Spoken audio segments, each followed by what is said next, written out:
One facet to the trait of sentence fluency is the idea of sentence length. Readers value when every sentence in the piece doesn't have the same number of words in it.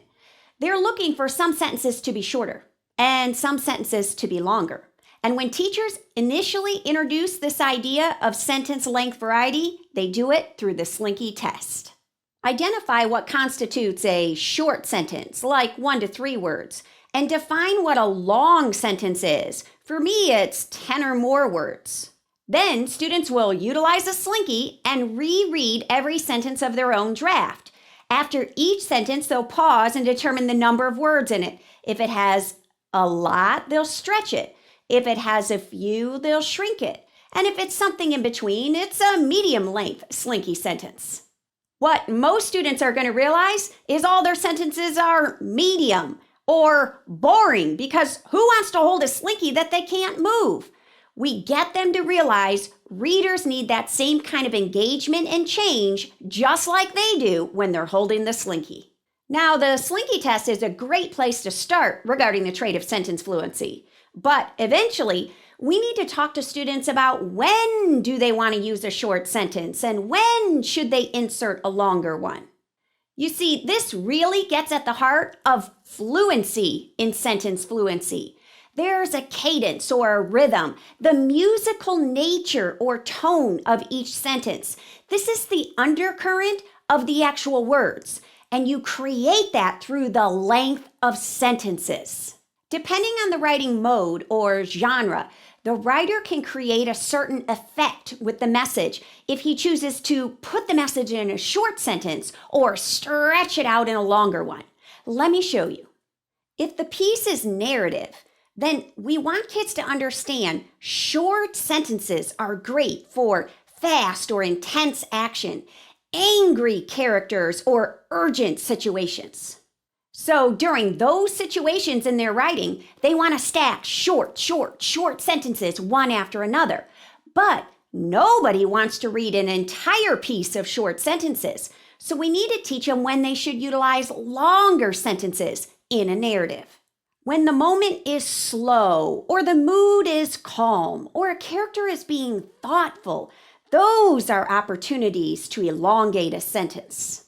Now, remember the power of sentence fluency. It's how the writing sounds. It's the auditory trait. So there may be nothing grammatically wrong with the sentence, but it just sounds better if it were presented in short sentences or if it were presented in long ones. Listen to this example. Janet had to hurry because the bus was coming. She heard the wheels squealing and saw the bus coming down the street. She ran out the door and down the drive to catch only the stench of lingering exhaust fumes. Well, the word choice is great. And as I read this, there's nothing grammatically wrong. But Janet is in a hurry. And these sentences are kind of long to create that fast-paced, urgent mood. Listen to the revision. Janet had to hurry.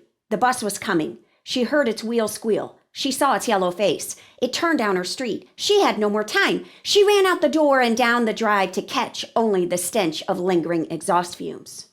Did you hear the difference? They're both correct conventionally, but fluency is about how it sounds. And the same is true when you need a calmer, slower mood in narrative. Here's the original. Tiffany felt lazy. She grabbed a book. She flopped on the couch. She read. Well, that's like boom, boom, boom, boom. There's nothing slow and calm about a bunch of short staccato sentences. Here's the stretched out revision. Feeling lazy, Tiffany grabbed a book and flopped on the couch. It's easiest to work on this skill first in narrative, but eventually you have to bring it into their informative writing, their persuasive and argumentative writing as well. These additional modes all utilize the same premise. Short sentences are for those attention-grabbing, hard-hitting facts, or to really punctuate an idea, to restate something succinctly, or even add a little voice in a witty sentence. Before and after these short sentences, look for opportunities to have longer sentences, like a topic sentence or a thesis statement before those hard-hitting facts. Or after them, we want to explain the thinking or clarify an idea. Maybe after a fact or a key point, then we restate it or summarize it. We conclude the thought in a longer sentence. Do you see what's going to happen with students' paragraph writing? The first sentence will be longer. Then we'll have some short sentences, and then usually a longer one to round out the paragraph. This naturally produces great sentence fluency. Reveal examples of this idea through various mentor text excerpts. For expository or informative writing, maybe grab some things from nonfiction picture books. A quick, hard-hitting fact like baby bats can't fly is then followed up with a longer explanation. Or a long explanation is succinctly wrapped up with a quick vocab word. And this is true for persuasive argumentative writing as well. A longer sentence that introduces a topic or big idea can be punctuated with a declarative sentence to follow.